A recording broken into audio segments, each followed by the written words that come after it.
ഇത്തവണ വോട്ടെണ്ണുന്നത് മെയ് മാസം 4-ാം തീയതിയാണ്. 2 ദിവസത്തെ വ്യത്യാസവും. 2021 മെയ് 2-ന് വോട്ടെണ്ണാൻ പോകുന്നതിന് തൊട്ട് മുൻപ് മെയ് മാസം 1-ാം തീയതി കേരളത്തിലെ ഒന്നിലധികം പ്രമുഖ മാധ്യമങ്ങളുടെ ഓൺലൈൻ എഡിഷനിൽ പ്രത്യക്ഷപ്പെട്ട ഒരു വാർത്ത സമാനമായ സ്വഭാവമുള്ള വാർത്തയായി. അതിൽ ചിലതിന്റെ തലക്കെട്ട് ഏതാണ്ട് ഇങ്ങനെയായിരുന്നു: മുഖ്യമന്ത്രി സ്ഥാനത്തെ ചൊല്ലിയുള്ള തർക്കം പരിഹരിച്ചു. ഇതായിരുന്നു തലക്കെട്ട്. അപ്പൊ തലക്കെട്ടിന്റെ കൗതുകം കൊണ്ട് സ്വാഭാവികമായി വാർത്തയിലേക്ക് കടന്നു. അപ്പൊ വാർത്തയിൽ ഇങ്ങനെ വിശദീകരിച്ചു: മുഖ്യമന്ത്രി സ്ഥാനത്തെ ചൊല്ലിയുള്ള തർക്കം കോൺഗ്രസിൽ പരിഹരിച്ചു. ആദ്യത്തെ 2.5 വർഷം ഉമ്മൻചാണ്ടിയും തുടർന്നുള്ള 2.5 വർഷം രമേശ് ചെന്നിത്തലയും മുഖ്യമന്ത്രിമാരാവാൻ ധാരണയായി. ഇതായിരുന്നു വാർത്ത. വോട്ട് 2-ാം തീയതി എണ്ണാൻ പോകുന്നേ ഉള്ളൂ.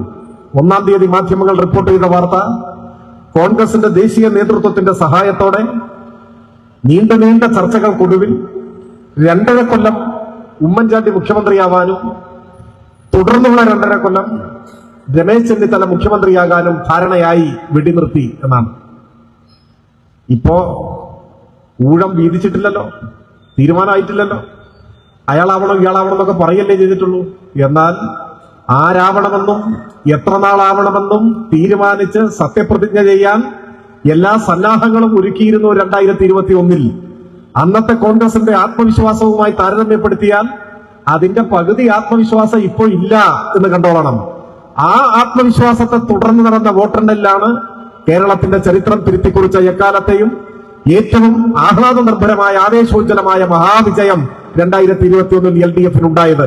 91-99 ചരിത്രം ആവർത്തിക്കാനാണ് പോകുന്നത്. ഈ ആത്മവിശ്വാസത്തിന്റെ ഗോഗോവിളികൾക്ക് മെയ് മാസം 4-ാം തീയതി രാവിലെ 10 മണി വരെ മാത്രമായിരിക്കും ആയുസ്സുണ്ടാവുക എന്ന കാര്യത്തിൽ ഒരു സംശയവും വേണ്ട. കേരളം ഇടതുപക്ഷത്തെ ഹൃദയത്തിൽ സ്വീകരിക്കുന്നതിന്റെ ഏറ്റവും തിളക്കമാർന്ന മഹാവിജയം LDF-ന് നേടിക്കൊടുക്കുന്ന തെരഞ്ഞെടുപ്പായിരുന്നു ഈ കഴിഞ്ഞ തെരഞ്ഞെടുപ്പെന്ന് 4-ാം തീയതി കേരളം തിരിച്ചറിയും എന്ന കാര്യത്തിൽ ഒരു സംശയവും വേണ്ട. ഏത് കാരണം കൊണ്ടാണ് കേരളത്തിലെ ജനങ്ങൾ UDF-ന് വോട്ട് ചെയ്യുക? എന്ത് കാരണം കൊണ്ടാണ് വോട്ട് ചെയ്യുക? ഇടതുപക്ഷം ഒന്ന് മാറണം എന്ന് കേരളത്തിലെ ജനങ്ങൾ തീരുമാനമെടുക്കണമെങ്കിൽ അതിനൊരു കാരണം വേണം. നമ്മുടെ നാട്ടിലെല്ലാം പ്രചരിപ്പിക്കാൻ ശ്രമിച്ചത് 10 വർഷം തുടർച്ചയായി LDF ഭരിക്കുകയല്ലേ, അപ്പൊ ഇനിയൊരു മാറ്റം ഉണ്ടാവട്ടെ, ഇനി ഒരു 5 കൊല്ലം UDF ഭരിക്കട്ടെ എന്നൊക്കെയാണ് ചില ആളുകൾ പ്രചരിപ്പിക്കാൻ ശ്രമിച്ചത്. തുടർച്ചയായി 2 ടേം അധികാരത്തിലിരുന്ന LDF ഗവൺമെന്റിന്റെ ഭരണത്തെക്കുറിച്ച് എന്തെങ്കിലും വിമർശനങ്ങളുണ്ടോ, എന്തെങ്കിലും ആക്ഷേപമുണ്ടോ? അതാരും ഒന്നും പറയുന്നില്ല. അങ്ങനെ എന്തെങ്കിലും ഒരു ആക്ഷേപം ഗൗരവമായി ആരെങ്കിലും ഉയർത്തിയതായി കാണുന്നുമില്ല. പെൻഷൻ മുടങ്ങിയില്ല, ശമ്പളം മുടങ്ങിയില്ല, ട്രഷറി പൂട്ടിയില്ല, സ്കൂളുകൾ അടച്ചുപൂട്ടിയില്ല, പാഠപുസ്തക വിതരണം മുടങ്ങിയില്ല, PSC നിയമന നിരോധനം ഉണ്ടായില്ല. 3 ലക്ഷം ചെറുപ്പക്കാർക്കാണ് നിയമനം കിട്ടിയത്. സ്കൂളുകൾ ഹൈടെക്കായി, ക്ലാസ് മുറികൾ സ്മാർട്ടായി, ആശുപത്രികൾ ലോകോത്തര നിലവാരത്തിലെത്തി, റോഡുകളെല്ലാം ഏറ്റവും മനോഹരമായി നിലനിർത്താൻ സാധിച്ചു. വർഗീയ കലാപങ്ങളോ സംഘർഷങ്ങളോ ഇല്ലാതെ ശാശ്വത സമാധാനം യാഥാർത്ഥ്യമായി. പിന്നെന്താണ് തകരാറ്? അപ്പൊ ഭരണത്തെക്കുറിച്ച് എന്തെങ്കിലും ഒരു വിമർശനം ഉന്നയിക്കാനില്ല. പിന്നെയോ 2 ടേമായി ഭരിക്കുകയാണ് എന്നേ പറയാനുള്ളൂ. 2 ടേം നല്ല ഭരണം നടന്നാൽ പിന്നെ 1 ടേം ഒരു ദുർഭരണം വേണം എന്ന് എവിടെയാണ് എഴുതി വെച്ചിരിക്കുന്നത്? നല്ല ഭരണം തുടരുകയല്ലേ വേണ്ടത്? മാറേണ്ടത് മോശം ഭരണമല്ലേ? ഭരണം നല്ലതാണെങ്കിൽ അത് തുടരുന്നതിൽ എന്താ തകരാറ്? ഒരു നല്ല ഭരണം, അത് കഴിഞ്ഞിട്ടൊരു മോശം ഭരണം, പിന്നെ വീണ്ടും നല്ല ഭരണം, പിന്നെ മോശം ഭരണം, അങ്ങനെ എവിടെയെങ്കിലും എഴുതി വെച്ചിട്ടുണ്ട്? എന്ത് യുക്തിയാണ് പറയുന്നതിനുള്ളത്? കോൺഗ്രസ് ഈ നാട് ഭരിച്ച സമയത്ത് കേരളത്തിന്റെ യാഥാർത്ഥ്യം, കേരളത്തിന്റെ സാഹചര്യം എന്തായിരുന്നു? ജനങ്ങൾക്ക് അനുഭവിക്കേണ്ടി വന്ന കഷ്ടനഷ്ടങ്ങൾ എത്ര വലുതായിരുന്നു? 10 വർഷം മുൻപുള്ള കാര്യമായതുകൊണ്ട് പലരും പലതും മറന്നുപോയിട്ടുണ്ടാകും. നിങ്ങൾ ഓർക്കുന്നുണ്ടോ എന്ന് എനിക്ക് അറിഞ്ഞുകൂടാ. സന്തോഷ് മാധവൻ എന്നൊരു അവതാരം ഉണ്ടായിരുന്നു കേരളത്തിൽ. ഞാൻ കൂടുതൽ അദ്ദേഹത്തെ കുറിച്ചൊന്നും പറയുന്നില്ല, അദ്ദേഹം ഇപ്പൊ ജീവിച്ചിരിപ്പില്ല എന്നാണ് തോന്നുന്നത്. ഒരാൾദൈവമായിരുന്നു, തട്ടിപ്പിന്റെ പേരിലാണ് അറിയപ്പെട്ടത്, ഒരു കള്ളസ്വാമി എന്ന നിലയിലാണ് അറിയപ്പെട്ടത്. പിന്നീട് ചെയ്ത ചില കുറ്റകൃത്യങ്ങൾ കോടതിയിൽ തെളിയിക്കപ്പെട്ടപ്പോ വളരെ കടുത്ത ശിക്ഷയ്ക്ക് കോടതി വിധിച്ചു, ജയിലടച്ചു. നീണ്ട കാലം അദ്ദേഹം ജയിലിലായിരുന്നു. പിന്നെയാണ് അദ്ദേഹം മരിച്ചതായി റിപ്പോർട്ട് ചെയ്യപ്പെട്ടത്. അങ്ങനെയാണ് എന്റെ ഓർമ്മ. അത് ശരിയാണെന്ന ധാരണയിലാണ് ഞാൻ പറയുന്നത്. ഞാനിപ്പോ അദ്ദേഹത്തെ കുറിച്ച് ഇവിടെ പരാമർശിക്കാൻ കാരണം ഉമ്മൻചാണ്ടി മുഖ്യമന്ത്രിയായിരിക്കുന്ന സമയത്ത് എറണാകുളത്ത് കണ്ണായ ഭൂമി, നൂറുകണക്കിന് ഏക്കർ ഭൂമി ഇയാൾക്കാണ് ദാനം ചെയ്യാൻ വേണ്ടി തീരുമാനിച്ചത്. 2016 അധികാരം വിട്ടൊഴിയുന്നതിന് മുൻപ് അവസാന ഘട്ടത്തിലെടുത്ത ഏറ്റവും വിവാദമായ തീരുമാനങ്ങളിൽ ഒന്നിനായിരുന്നു ഒരു ലോകൈക തട്ടിപ്പ് വീരനായ ആൾ ദൈവത്തിന് സർക്കാർ ഭൂമി പതിച്ചു നൽകാനുള്ള തീരുമാനമായി. അക്കൂട്ടത്തിൽ വേറെയും ചില തീരുമാനങ്ങൾ വന്നു. അന്ന് അതിനെതിരെ ശക്തിയായി വിമർശനം ഉന്നയിച്ചവരിൽ ഒരാളായിരുന്നു ഇപ്പോഴത്തെ കേരളത്തിലെ പ്രതിപക്ഷ നേതാവ്. അദ്ദേഹത്തോട് മാധ്യമപ്രവർത്തകർ അന്ന് ചോദിച്ചു, ഇതൊക്കെ കൊള്ളയാണ് എന്നാണോ നിങ്ങൾ പറയുന്നത്? അതിന് ഇന്നത്തെ പ്രതിപക്ഷ നേതാവിന്റെ അന്നത്തെ മറുപടി, ഇത് വെറും കൊള്ളയല്ല, തീവെട്ടിക്കൊള്ളയാണ് എന്നായിരുന്നു. ഉമ്മൻചാണ്ടി എന്ന മുഖ്യമന്ത്രി തന്റെ ഗവൺമെന്റിന്റെ അവസാന കാലത്ത് കേരളത്തിന്റെ പൊതുസ്വത്ത് ഇഷ്ടക്കാർക്കും സ്വന്തക്കാർക്കും വീതിച്ചു കൊടുക്കുന്ന തീരുമാനങ്ങളിൽ ഒപ്പുവെച്ചപ്പോ അത് തീവെട്ടിക്കൊള്ളയാണെന്ന നിലപാട് സ്വീകരിച്ചയാളായിരുന്നു ഇന്നത്തെ പ്രതിപക്ഷ നേതാവ് ശ്രീ വി ഡി സതീശൻ. കോൺഗ്രസ് ഒരു വിഭാഗം അതിനെ തള്ളിപ്പറഞ്ഞു. എന്ന് വെച്ചാൽ കോൺഗ്രസിന്റെ നേതാക്കൾ തന്നെ തീവെട്ടിക്കൊള്ളയെന്ന് അഭിപ്രായപ്പെട്ട ഒരു തസ്കര സംഘത്തിന്റെ കയ്യിലായിരുന്നു കേരളത്തിലെ ഐക്യജനാധിപത്യ മുന്നണിയുടെ ഗവൺമെന്റ് എന്നതാണ് വസ്തുത. കേരളം സമ്പൂർണമായ തകർച്ചയിലേക്ക് ചുവടുവെച്ചൊരു കാലമായിരുന്നു. 2016 LDF ഗവൺമെന്റ് അധികാരത്തിൽ വന്നില്ലായിരുന്നെങ്കിൽ ഇന്ന് നാം കാണുന്ന കേരളം ഉണ്ടാകുമായിരുന്നില്ല. 2016 കേരളത്തിന്റെ സ്ഥിതി എന്താ? പവർ കട്ട്, ലോഡ് ഷെഡിങ്, ആദ്യം അരമണിക്കൂർ പവർ കട്ട്, പിന്നെ 1 മണിക്കൂർ, പിന്നെ കറണ്ട് പോയാൽ എപ്പോഴും ആർക്കും അറിയില്ല. അപ്രഖ്യാപിത കട്ട്, മണിക്കൂറുകൾ നീണ്ട പവർ കട്ട് ഈ കേരളത്തിലുണ്ടായിരുന്നു. വ്യവസായങ്ങൾക്ക് 100% പവർ കട്ട്. ഇപ്പൊ ഈ ചെമ്മക്കടല കാണാൻ ഒരു ചെറിയ കുടിൽ വ്യവസായം ഉണ്ടെന്ന് കരുതുക, ഒരു കൊച്ചു വ്യവസായ യൂണിറ്റ്. KSEB-യിൽ നിന്നുള്ള വൈദ്യുതി കിട്ടില്ല, വേണമെങ്കിൽ ജനറേറ്റർ വെച്ച് പ്രവർത്തിപ്പിച്ചു കൊള്ളണം. ഇതായിരുന്നു ആ കാലം. സ്കൂളുകൾ അടച്ചുപൂട്ടാൻ 40% സർക്കാർ സ്കൂളുകൾ അടിയന്തരമായി അടച്ചുപൂട്ടണമെന്ന റിപ്പോർട്ടാണ് ഗവൺമെന്റ് പരിഗണിച്ചത്. അതിലേക്ക് കടക്കുന്നതിന് മുൻപ് ഗവൺമെന്റ് മാറി. പാഠപുസ്തകങ്ങൾ പരീക്ഷക്കാലത്ത് പോലും കിട്ടുന്നില്ല. മറന്നുപോയോ കാലം? നമ്മുടെ ജില്ലക്കാരനായ അബ്ദുറപ്പായിരുന്നില്ല അന്ന് വിദ്യാഭ്യാസ മന്ത്രി. കേരളത്തിന്റെ ചരിത്രത്തിലാദ്യമായി ഓണപരീക്ഷയായിട്ടും പാഠപുസ്തകമില്ല. എന്ത് പഠിക്കണമെന്നറിയില്ല കുട്ടികൾക്ക്, എന്ത് പഠിപ്പിക്കണമെന്നറിയില്ല അധ്യാപകർക്കും. പുസ്തകമില്ലല്ലോ. പാഠപുസ്തകം എവിടെയെന്ന് ചോദിച്ച് തിരിഞ്ഞിറങ്ങിയ കുട്ടികളെ മൃഗീയമായി പോലീസിനെ ഉപയോഗിച്ച് അടിച്ചമർത്താനാണ് ശ്രമിച്ചത്. അന്ന് പത്രപ്രവർത്തകർ ചോദിച്ചു വിദ്യാഭ്യാസ മന്ത്രിയോട്, ഓണപരീക്ഷയായിട്ടും പാഠപുസ്തകം കിട്ടിയില്ല, ആദ്യത്തെ അനുഭവമാണ്, എന്താണ് ഇങ്ങനെ? അത് അദ്ദേഹം പറഞ്ഞ മറുപടി ഓർമ്മയില്ലേ നിങ്ങൾക്ക്? അദ്ദേഹം പറഞ്ഞു, ഓണം ഇക്കുറി നേരത്തെ വന്നുകൊണ്ടാണെന്നാണ്. ഓണം ഉണ്ടായ കാലം മുതൽ ചിങ്ങത്തിലല്ലേ ഓണം? കർക്കിടകത്തിൽ ഓണം വന്നിട്ടുണ്ട്. അബ്ദുറബിൽ എന്ത് ഓണം, എന്ത് പാഠപുസ്തകം, എന്ത് പരീക്ഷ, എന്ത് പള്ളിക്കൂടം, വല്ല പിടിയുണ്ടായിരുന്നു.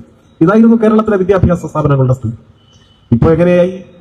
സ്കൂൾ തുറക്കുന്നതിന് മുൻപ് കുട്ടികളുടെ കയ്യിൽ പാഠപുസ്തകം. ഈ കൊല്ലം ഒരു പടി കൂടി കടന്നു.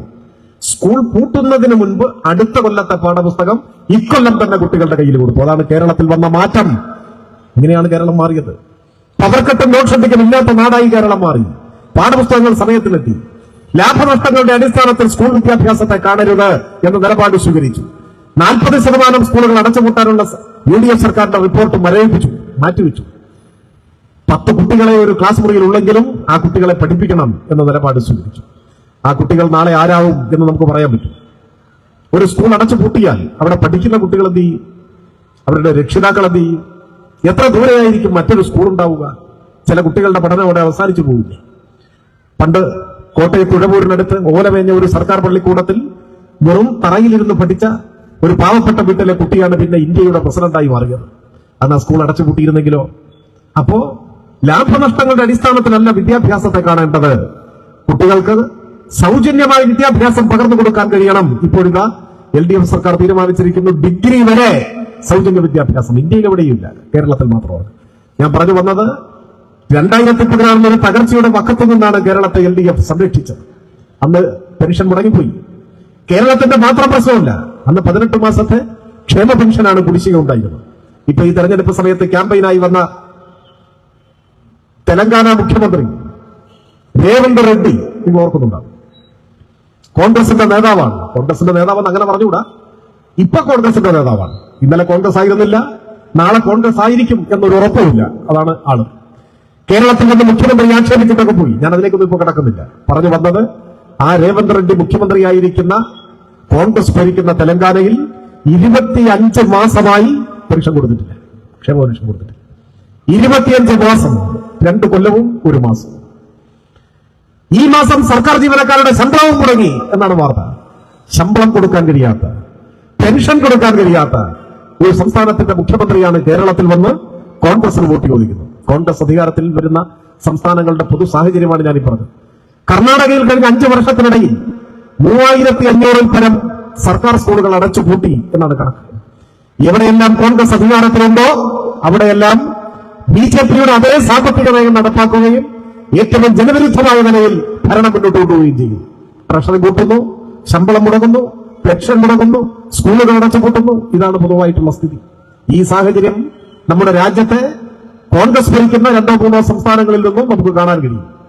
അവരാണ് കേരളത്തിൽ ഈ കഴിഞ്ഞ തെരഞ്ഞെടുപ്പിൽ വോട്ട് അഭ്യർത്ഥിച്ചത്. കേരളത്തിലെ റോഡുകളുടെ സ്ഥിതി എന്തായിരുന്നു? ഇപ്പോൾ ആളുകൾ പഴയ കാര്യങ്ങളൊക്കെ മറന്നുകൊണ്ടാണ്. പണ്ട് 10 വർഷം മുൻപ് കേരളം ഒരു ജനകീയ സമര രൂപം വികസിപ്പിച്ചെടുത്തു. നിങ്ങൾ ഓർക്കുന്നുണ്ടാവും. കേരളത്തിലെ എല്ലാ പട്ടണങ്ങളിലും റോഡിൽ എത്ര വലിയ കുഴിയാണ് ഉണ്ടായിരുന്നത്. ഒരാളെ ഇറങ്ങി നിന്നാൽ കാണാത്തത്ര വലിയ കുഴി ഉണ്ടായിരുന്നു. എത്ര ഇരുചക്ര വാഹനങ്ങൾ ആ കുഴിയിൽ വീണു. എത്ര പേരുടെ ജീവൻ നഷ്ടപ്പെട്ടു. എത്ര പേർക്ക് ഗുരുതരമായി പരിക്കേറ്റു. ജീവിതം കിടക്കയിലായിപ്പോയ ആളുകളില്ലേ, നട്ടല് തകർന്നു. എത്ര അനുഭവം. എവിടെയെങ്കിലും ഒറ്റക്കുറ്റപ്പണി നടത്താൻ പൊതുമരാമത്ത് വകുപ്പ് തയ്യാറായി. അവസാനം ഓരോ പട്ടണത്തിലും കക്ഷി രാഷ്ട്രീയത്തിനൊക്കെ അതീതമായി നാട്ടുകാർ, ചെറുപ്പക്കാരെല്ലാം ഒത്തുകൂടി അത്തരത്തിലുള്ള കുഴികളിൽ വാഴ നടുവായി. ഓർക്കുന്നില്ലേ?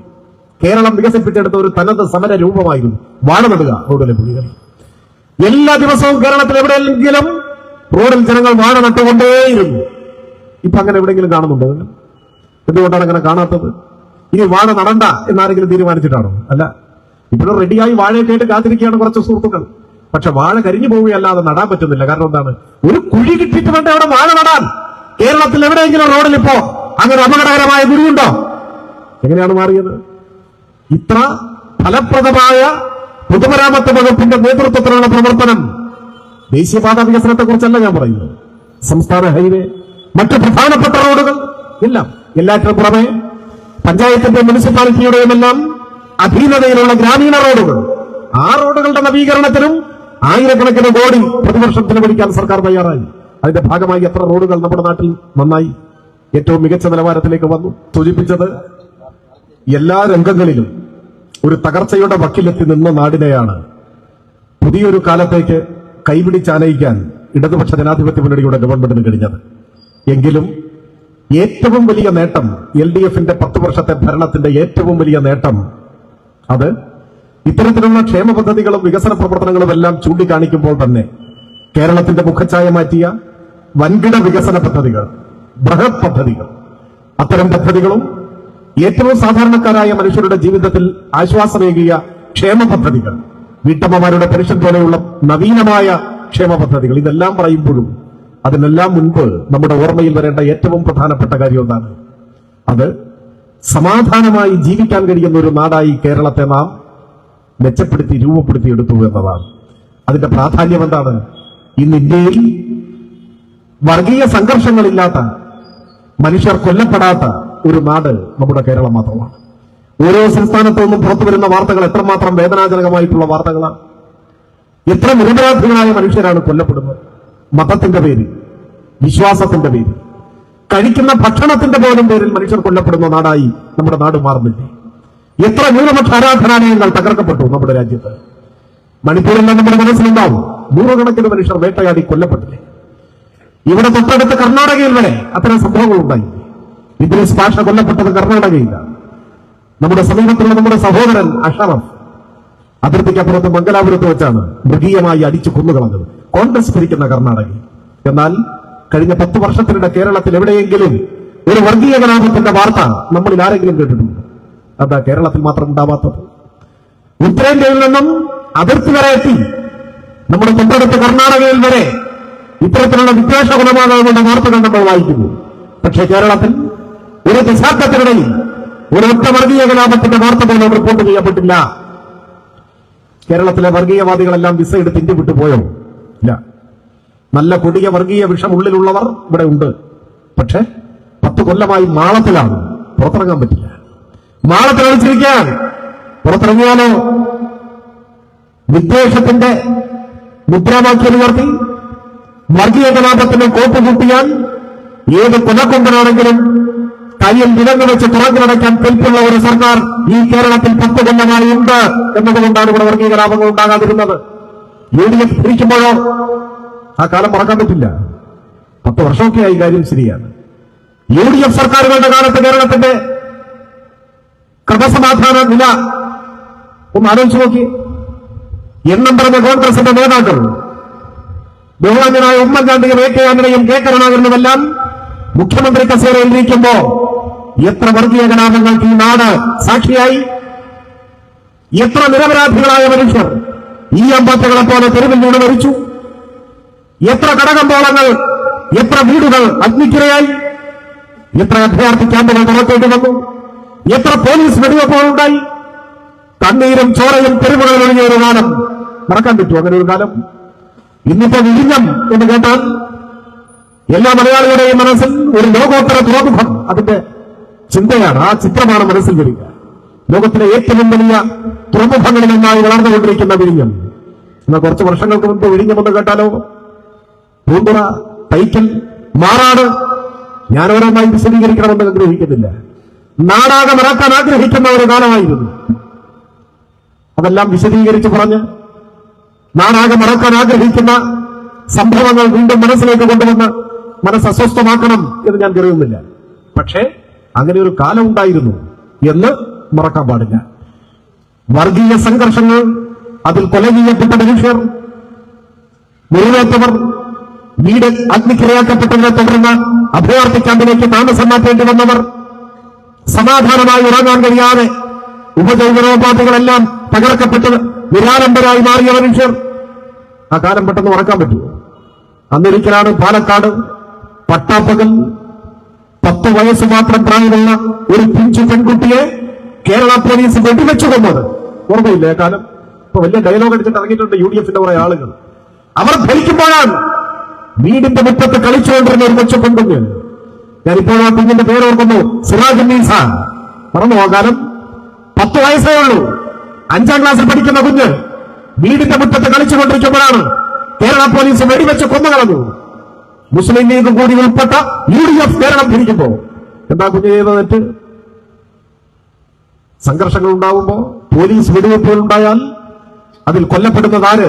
മുതിർന്നവരാണോ, കുട്ടികളാണോ, സ്ത്രീയാണോ? ആർക്ക് പറയാൻ പറ്റും? എത്ര നിരപരാധികൾ കൊല്ലപ്പെടും? പാലക്കാട്ടെ വെടിവെപ്പിനെ കുറിച്ച് ഒരുപാട് നിരൂപണങ്ങളും വിവാദങ്ങളും വന്നതുകൊണ്ട് ഞാനതൊന്നും ഇവിടെ വിശദീകരിക്കുന്നില്ല. പറഞ്ഞു വന്നത്, 10 വയസ്സുള്ള കുഞ്ഞിനെ പോലും വെടിവെച്ചു കൊന്ന ഒരു കാലമായിരുന്നു UDFന്റെ കാലം. തെരുവിൽ നിരവധി നിസ്സഹായരായ മനുഷ്യരെന്ന് കൊല്ലപ്പെട്ടു. സമാധാനമായി ഉറങ്ങാൻ കഴിയുമായിരുന്നില്ല. ഏത് തെരുവിലും ഏത് നിമിഷവും മനുഷ്യർ കൊല്ലപ്പെട്ടേക്കാം എന്ന് നില വന്നു. ഗവൺമെന്റ് എന്ത് ചെയ്യുന്നു? ഈ വർഗീയവാദികളെ, ഭീകരരെ അമർച്ച ചെയ്യാൻ അന്നത്തെ ഭരണ സംവിധാനത്തിൽ കഴിഞ്ഞോ? ഇല്ല. നിസ്സഹായമായി നിന്നു കോൺഗ്രസിന്റെ ഗവൺമെന്റുകൾ. അന്നൊരിക്കലാണ് കോഴിക്കോട് നഗരത്തിൽ ഇന്ത്യ കണ്ട ഏറ്റവും വലിയ വർഗീയവാദികളിൽ ഒരാൾ പ്രവീൺ തൊഗാഡിയ വന്ന് വർഗീയ വിഷം കുത്തുന്ന ഒരു പ്രസംഗം നടത്തി. ഒരു കലാപത്തിന്റെ വേറൊന്നും വേണ്ട, അമ്മാതിരി ഒരു പ്രസംഗമാണ്. സ്വാഭാവികമായും പോലീസ് ഒരു കേസെടുത്തു. ഉടനെ RSSന്റെ ആസ്ഥാനത്ത് നിന്നും കല്ലേപ്പിളർക്കുന്ന ആജ്ഞ വന്നു. ഇപ്പൊ പിൻവലിച്ചോളം കേസ്. ഞങ്ങളുടെ നേതാവിന്റെ പേരിൽ നിങ്ങൾ കേസെടുക്കുന്നു. നിസ്സഹായമായി പിൻവലിച്ചു കൊടുത്തു UDF സർക്കാർ ആ കേസ്. തിരുവനന്തപുരം കേശവദാസപുരത്തെ മഹാത്മാഗാന്ധി കോളേജ്, ആ കോളേജിൽ പുറമെ നിന്നുള്ള ഒരു RSSന്റെ ക്രിമിനൽ സംഘം കടന്നുകയറി ആക്രമണം അഴിച്ചുവിട്ടു. തടയാൻ ശ്രമിച്ച പോലീസിന് നേരെ ബോംബെറിഞ്ഞു. ബോംബ് പൊട്ടി ഒരു പോലീസ് ഉദ്യോഗസ്ഥന്റെ കാല് ചിതറിത്തെറിച്ചു. സ്വാഭാവികമായി വധശ്രമത്തിനൊരു കേസെടുത്തു. RSS കാര്യാലയത്തിൽ നിന്നും അന്ത്യശാസനം വന്നു. ഇപ്പൊ പിൻവലിക്കണം കേസ്. ഈ മണിക്കൂർ നാളേക്ക് വയ്ക്കാൻ പാടില്ല. മുട്ടുപറച്ച് മൂത്രമൊഴിച്ച് കേസ് പിൻവലിച്ചു കൊടുത്ത ഉമ്മൻചാണ്ടിയുടെ സർക്കാർ കേരളത്തിന്റെ ചരിത്രത്തിൽ ആദ്യമായാണ് ഒരു പോലീസ് ഓഫീസറെ ബോംബെറിഞ്ഞ് കൊല്ലാൻ ശ്രമിച്ച കേസ് പ്രതികളുടെ ഭീഷണിയെ തുടർന്ന് പിൻവലിച്ചു കൊടുത്തത്. വലിയ ന്യൂനപക്ഷ സംരക്ഷണം പറയുന്നുണ്ടല്ലോ. ഈ കേരളത്തിൽ നാം കണ്ടതാണ്. RSS വരയ്ക്കുന്ന വരയ്ക്കപ്പുറം ഒരടി വയ്ക്കാനുള്ള ആർജവമില്ലാതെ കാര്യാലയത്തിൽ നിന്ന് കിട്ടുന്ന നിർദ്ദേശമനുസരിച്ച് ഭരണം നടത്തിയ ഒരു കാലം അതായിരുന്നു. സ്വാഭാവികമായി മറുവർഗീയതയും ശക്തിപ്പെടും. 2 വർഗീയതയും ശക്തിയായി. 2 വർഗീയതയ്ക്കും നേതൃത്വം കൊടുക്കുന്നവർ സർക്കാരിനെ നിയന്ത്രിച്ചു. സർക്കാർ ആജ്ഞാനുവർത്തിയായി മാറി. വർഗീയ സംഘർഷങ്ങളിൽ മുഖം നോക്കാതെ നിലപാട് സ്വീകരിക്കാനോ സാധാരണക്കാരായ മനുഷ്യരുടെ ജീവനും സ്വത്തിനും സംരക്ഷണം കൊടുക്കാനോ അന്ന് സാധിച്ചില്ല. നമ്മുടെ തൊട്ടടുത്ത മാറാട് ഉൾപ്പെടെ കേരളത്തിൽ അങ്ങോളം ഇങ്ങോളം ഇത്തരം കലാപങ്ങളിൽ ജീവൻ നഷ്ടപ്പെട്ട മനുഷ്യർ കേരളത്തിന്റെ ചരിത്രത്തിലെ എക്കാലത്തെയും വേദനിക്കുന്ന ഓർമ്മകളായി മാറി. അതായിരുന്നു കാലം. ആ കാലത്ത് നിന്നാണ് 10 വർഷം LDF അധികാരത്തിൽ നിന്നപ്പോ വർഗീയ കലാപം എന്ന വാക്ക് അച്ചടിക്കാൻ ഒരു പത്രത്തിനും കേരളത്തിൽ കഴിഞ്ഞില്ല. അതാണ് മാറ്റം. അതോടൊപ്പം ഐക്യ കേരളത്തിന്റെ ചരിത്രത്തിൽ ആദ്യമായി വർഗീയ കലാപമില്ലാത്ത 10 വർഷം ഇതിനു മുമ്പ് അങ്ങനെ ഉണ്ടായിട്ടില്ല. 10 വർഷം തുടർച്ചയായി വർഗീയ കലാപമില്ല. ഇതിനു മുമ്പ് അങ്ങനെ ഉണ്ടായിട്ടില്ല. അങ്ങനെ ഒരു കാലം ഉണ്ടായില്ല. എന്തുകൊണ്ടുണ്ടായില്ല? ഇതിനു മുൻപ് 10 കൊല്ലം തുടർച്ചയായി LDF ഭരിച്ചിട്ടില്ല. ആദ്യമായാണ് LDF 10 കൊല്ലം തുടർച്ചയായി ഭരിച്ചത്. എല്ലാ വർഗീയവാദികളും മാളത്തിലെളിച്ചു. ഒരെണ്ണം പുറത്തിറങ്ങാൻ ധൈര്യപ്പെട്ടില്ല. കാരണം ഒരു വർഗീയവാദിയുടെയും പിന്തുണയോടെയല്ല LDF അധികാരത്തിൽ വന്നത്. ഇവരുടെ ആരുടെയും ഒരു പിന്തുണയും ഒരു സഹായവും ഒരു കാലത്തും നമുക്ക് ആവശ്യമില്ല. അതുകൊണ്ടാണ് മതനിരപേക്ഷവാദികളായ മനുഷ്യർ പ്രതീക്ഷയോടെ LDFന് നോക്കുന്നത്. ഇപ്പൊ ഈ കേരളത്തിൽ നമ്മൾ കാണുന്നത് എന്താ? ഈ വർഗീയതയുമായും കൂട്ടുകെട്ടുണ്ടാക്കിയല്ലേ LDFന് പരാജയപ്പെടുത്താൻ ശ്രമിച്ചത്. തെരഞ്ഞെടുപ്പിൽ മതനിരപേക്ഷവാദികളെ ആശയക്കുഴപ്പത്തിലാക്കാൻ ലക്ഷ്യം വെച്ചുകൊണ്ടാണ് ആദ്യം തന്നെ ഒരു വ്യാജ ആരോപണം LDFും കോൺഗ്രസും ഉയർത്തിയത്. RSS ഡി എന്താ ഉദ്ദേശം? RSSുമായി കോൺഗ്രസിന്റെ സഹകരണം, സഖ്യം, മുന്നണി പതിറ്റാണ്ടുകൾ പഴക്കമുള്ളതാണ്. 1960 മുതൽ തിരഞ്ഞെടുപ്പ് സഖ്യത്തിൽ RSSുമായി ഏർപ്പെട്ട രാഷ്ട്രീയ പാർട്ടിയുടെ പേരാണ് കോൺഗ്രസ്. 1957 കേരളത്തിലെ ആദ്യത്തെ തെരഞ്ഞെടുപ്പ്. ഐക്യ കേരളം പിറന്നതിന് ശേഷമുള്ള ആദ്യത്തെ തെരഞ്ഞെടുപ്പ്. EMS മുഖ്യമന്ത്രിയായ തെരഞ്ഞെടുപ്പ്. ആ തെരഞ്ഞെടുപ്പിൽ ജനസംഘം മത്സരിച്ചിട്ടില്ല. രണ്ടാമത്തെ തെരഞ്ഞെടുപ്പ് മുതലാണ്, രണ്ടാം കേരള നിയമസഭാ തെരഞ്ഞെടുപ്പ് മുതലാണ് RSSന്റെ നിർദ്ദേശപ്രകാരം ജനസംഘം സ്ഥാനാർത്ഥികളെ നിർത്താനും മത്സരിപ്പിക്കാനും തുടങ്ങിയത്. 1960 തെരഞ്ഞെടുപ്പിന്റെ പശ്ചാത്തലമൊക്കെ അവരുടെയും മനസ്സിലുണ്ടാവും. വിമോചന സമരം, അധികാര ദുർവിനിയോഗത്തെ തുടർന്ന് കേരളത്തിലെ ഗവൺമെന്റിനെ പിരിച്ചുവിടുന്നു. തുടർന്ന് നടന്ന തെരഞ്ഞെടുപ്പാണ് 1960 തെരഞ്ഞെടുപ്പ്, രണ്ടാം കേരള നിയമസഭാ തെരഞ്ഞെടുപ്പ്. RSS തീരുമാനിച്ചു കേരളത്തിൽ മത്സരിക്കണം. അങ്ങനെ ചരിത്രത്തിൽ ആദ്യമായി കേരളത്തിൽ ജനസംഘം തെരഞ്ഞെടുപ്പിൽ മത്സരിക്കാൻ തീരുമാനമെടുത്തു. RSSന്റെ ആചാര്യൻ ദീനദയാൽ ഉപാധ്യായ കേരളത്തിലേക്ക് നേരിട്ട് വന്നു. ആദ്യ ഘട്ടമേളയിൽ 4 സീറ്റിൽ മത്സരിക്കാൻ തീരുമാനിച്ചു. ആ 4 സീറ്റുകൾ ഗുരുവായൂരും കോഴിക്കോടും വണ്ടത്തോടും പട്ടാമ്പിയുമായി. 4 സ്ഥാനാർത്ഥികളെയും ദീനദയാൽ ഉപാധ്യായ പ്രഖ്യാപിച്ചു. വിപുലമായ കൺവെൻഷനുകൾ ചേർന്നു. തിരഞ്ഞെടുപ്പ് പ്രചരണം RSSന്റെ നേതൃത്വത്തിൽ മുന്നോട്ട് നീങ്ങി. അപ്പോഴാണ് കേരളത്തിലെ കോൺഗ്രസിന്റെ നേതാക്കൾ ദീനദയാൽ ഉപാധ്യായെ നേരിട്ട് കണ്ട് സഹായം അഭ്യർത്ഥിക്കുന്നു. കോൺഗ്രസ് പറഞ്ഞത് കേരളത്തിലെ തെരഞ്ഞെടുപ്പിൽ നമ്മുടെ 2 കൂട്ടരുടെയും ലക്ഷ്യം ഒന്നാണ്, കമ്മ്യൂണിസ്റ്റുകാരെ തോൽപ്പിക്കണം. ലക്ഷ്യം ഒന്നായിരിക്കെ രണ്ടായും മാറി മത്സരിക്കേണ്ട കാര്യമുണ്ടോ? നമുക്ക് ഒരുമിച്ച് മത്സരിച്ചുകൂടെ എന്നാണ് ചോദ്യം. അപ്പൊ ദീനദയാൽ ഉപാധ്യായ ആശയക്കുഴപ്പത്തിലായി. അദ്ദേഹം പറഞ്ഞു, ഞങ്ങൾ സ്ഥാനാർത്ഥികളെ പ്രഖ്യാപിച്ചു പോയി, പ്രചരണവും ഒരു ഘട്ടം പിന്നിട്ടു. ഒരു കാര്യം ചെയ്യാം, പ്രഖ്യാപിച്ച ഒരു സ്ഥാനാർത്ഥിയെ ഞങ്ങൾ പിൻവലിക്കാം, മരവിപ്പിക്കാം. ബാക്കി 3 ഒരു സൗഹൃദ മത്സരം പേരിൽ നടക്കട്ടെ. അങ്ങനെ കോൺഗ്രസ് നേതാക്കളുമായുള്ള ചർച്ചയെ തുടർന്ന് പ്രഖ്യാപിച്ച പ്രചരണം മുന്നോട്ട് പോയ പട്ടാമ്പിയിലെ ജനസംഘത്തിന്റെ സ്ഥാനാർത്ഥി പി മാധവമേനോനെ പിൻവലിച്ചതായി പ്രഖ്യാപിച്ചു. കോൺഗ്രസിന്റെ സ്ഥാനാർത്ഥി എ രാഘവൻ നായരെ ജനസംഘം RSS പിന്തുണച്ചു. സംയുക്ത സ്ഥാനാർത്ഥിയായി പിന്നീട് പ്രചരണം ഏറ്റെടുത്തു.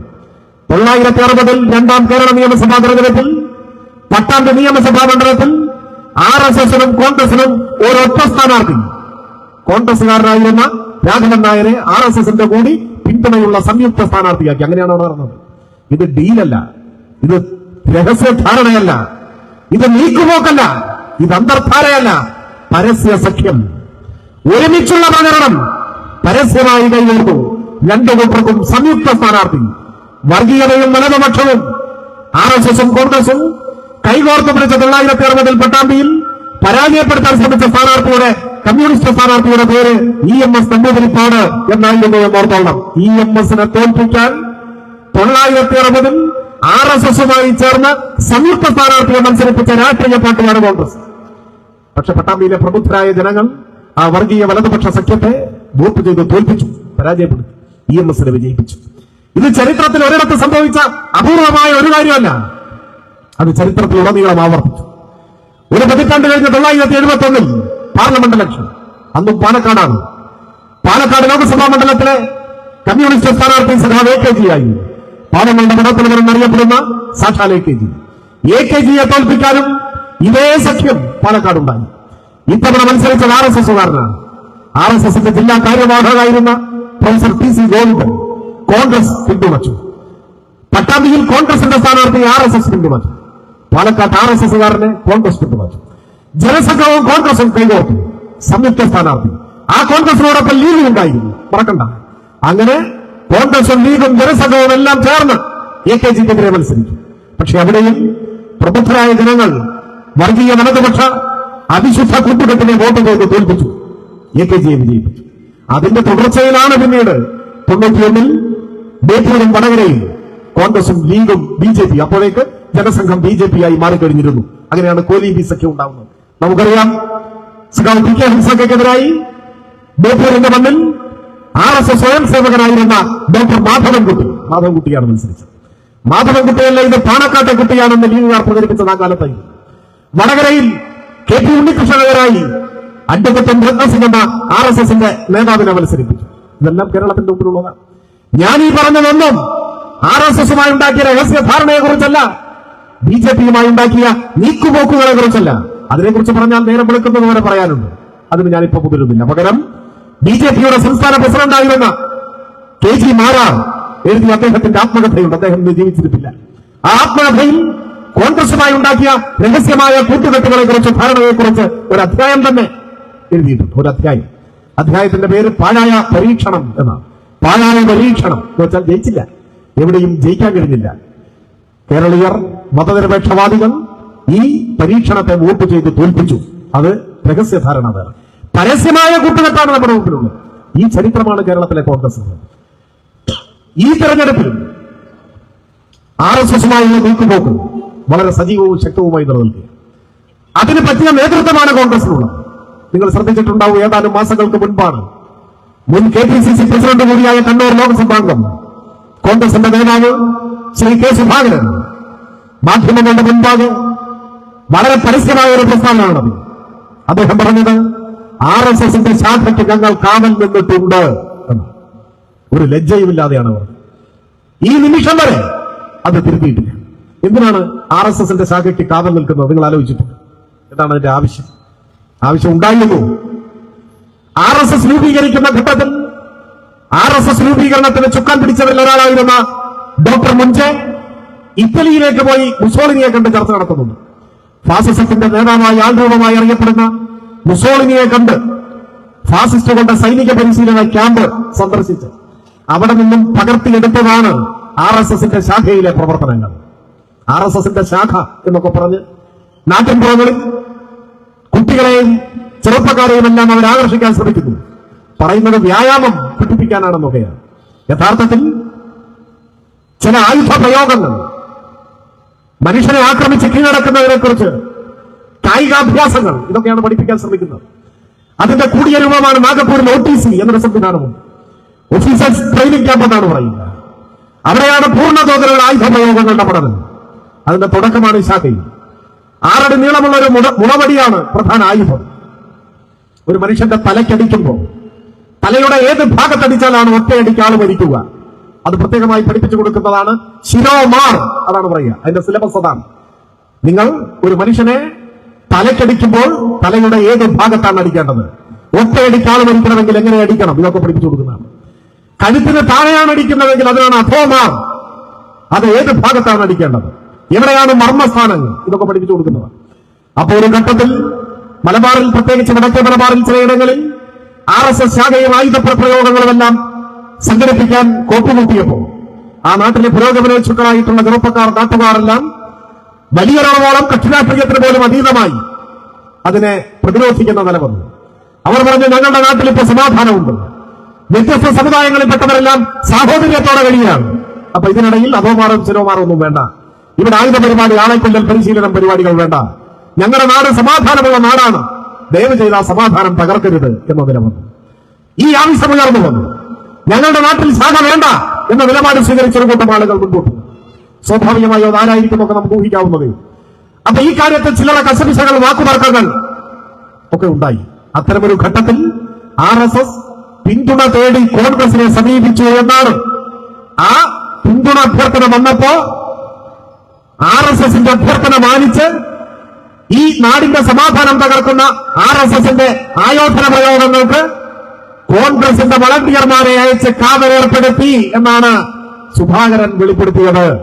ഒരു നാടിന്റെ സമാധാനം തകർക്കാൻ, ന്യൂനപക്ഷങ്ങളെ വേട്ടയാടാൻ, അവരുടെ ആരാധനാലയങ്ങൾ തകർക്കാൻ, നാട്ടിൽ നിലനിൽക്കുന്ന സാഹോദര്യം തകർക്കാൻ RSS കോപ്പുകൂട്ടിയപ്പോ, കമ്മ്യൂണിസ്റ്റുകാർ, ചെറുപ്പക്കാർ, DYFIക്കാർ അതിനെ എതിർത്തപ്പോ RSSന് സംരക്ഷണം കൊടുക്കാൻ ഞങ്ങൾ പോയി കാവൽ നിന്നിട്ടുണ്ട് എന്ന് KPCCയുടെ അധ്യക്ഷനായിരുന്ന കോൺഗ്രസിന്റെ നേതാവ് സുധാകരൻ പരസ്യമായിട്ട് പറയുന്നു. ഇതാണ് RSSുമായിട്ടുള്ള ബന്ധം, പതിറ്റാണ്ടുകൾ നീണ്ട ബന്ധം.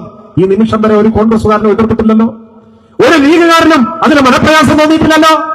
ഈ മലപ്പുറത്തെ ജമാഅത്തെ ഇസ്ലാമിക്കാരൻ അത് നന്നായി എന്ന മട്ടിൽ മൗനം പാലിച്ചു നിൽക്കല്ലേ. ഇടതുപക്ഷത്തോട് വിരോധമാവാം, പക്ഷേ ആ വിരോധം അന്ധമായി ഏത് നെറുകേടിനെയും നിർലജ്ജം ന്യായീകരിക്കുന്നതായി മാറിക്കൂടാ. നമ്മുടെ നാടിന്റെ സമാധാനം തകർക്കാൻ RSSന് കൈത്താങ്ങായി നിന്ന പാർട്ടിയുടെ പേരാണ് കോൺഗ്രസ്. അതിന്റെ തുടർച്ചയാണ് ഇപ്പോ RSSന്റെ ഏറ്റവും കൂടുതൽ കാലം സർസംഘചാലകായിരുന്ന രണ്ടാമത്തെ സർസംഘചാലക RSSന്റെ ആചാര്യൻ MS ഗോൾവാൾക്കർ. ആ ഗോൾവാൾക്കറിന്റെ ജന്മശതാബ്ദി ആഘോഷങ്ങൾ ഉദ്ഘാടനം ചെയ്ത് ഗോൾവാൾക്കറിന്റെ ചിഹ്നത്തെ ചിത്രത്തിന്റെ മുന്നിൽ കുനിഞ്ഞു വിളക്ക് കൊളുത്തി വണങ്ങി നിൽക്കുന്ന പ്രതിപക്ഷ നേതാവിന്റെ ചിത്രം നമ്മൾ കാണുന്നത് അപ്പോഴാണ്. ഇതെല്ലാം ഒരു തുടർച്ചയാണെന്ന് കണ്ടോളൂ. ഈ ഗോൾവാൾക്കറിന്റെ പ്രത്യേകത എന്താണ്? ഗോൾവാൾക്കറാണ് ഏറ്റവും കൂടുതൽ കാലം RSSന്റെ സർസംഘചാലകായിരുന്ന ആള്, അതിന്റെ നേതാവായിരുന്ന അയാളാണ് RSSന്റെ അടിസ്ഥാന ഗ്രന്ഥം എന്നറിയപ്പെടുന്ന വിചാരധാര എഴുതിയത്. അതിന്റെ മലയാള പരിഭാഷ ഇപ്പോഴും വിപണിയിൽ കിട്ടും. അത് വായിക്കണമെന്നൊന്നും ഞാൻ ആരോടും പറയുന്നില്ല, പക്ഷെ വായിച്ചാൽ ആരായിരുന്നു ഗോൾവാൾക്കറെന്നും എന്തായിരുന്നു RSS എന്നും മനസ്സിലാക്കാൻ പറ്റും. ഇന്ത്യയുടെ ഭീഷണിയെ കുറിച്ച് അത് ഗോൾവാൾക്കർ പറയുന്നുണ്ട്. പെട്ടെന്ന് കേൾക്കുമ്പോൾ തോന്നുന്നു അയൽ രാജ്യങ്ങളെ കുറിച്ചായിരിക്കും. അല്ല, ഇന്ത്യക്കകത്തുള്ള ഇന്ത്യയുടെ ഭീഷണി, ആഭ്യന്തര ഭീഷണി എന്നാണ് ആ ഭാഗത്തിന്റെ തലക്കെട്ട്. 3 ആഭ്യന്തര ഭീഷണികളെ കുറിച്ചാണ് പറയുന്നത്. 19, 20, 21 അധ്യായങ്ങൾ. 19ാമത്തെ അധ്യായത്തിന്റെ തലക്കെട്ട് ഇന്ത്യയുടെ ഏറ്റവും വലിയ ഭീഷണിയായി RSS കരുതുന്നത് ഗോൾവാൾക്കർ എഴുതുന്നു. ആ അധ്യായത്തിന്റെ 19ാം അധ്യായത്തിന്റെ തലക്കെട്ട് മുസ്ലിങ്ങൾ എന്നാണ്. മുസ്ലിങ്ങൾ ഇന്ത്യയുടെ ഏറ്റവും വലിയ ഒരു ഭീഷണിയായി RSS മുസ്ലിങ്ങളെ ചൂണ്ടിക്കാണിക്കുന്നു. ഒരു അധ്യായം മുഴുവനാണ്. 20ാമത്തെ അധ്യായം 2ാമത്തെ ഭീഷണി. ആ അധ്യായത്തിന്റെ തലക്കെട്ട് ക്രിസ്ത്യാനികൾ എന്നാണ്. ക്രിസ്ത്യാനികൾ 2ാമത്തെ ഭീഷണി. 21ാമത്തെ അധ്യായം ഇന്ത്യയുടെ 3ാമത്തെ ഭീഷണി. ആ അധ്യായത്തിന്റെ തലക്കെട്ട് കമ്മ്യൂണിസ്റ്റുകാർ.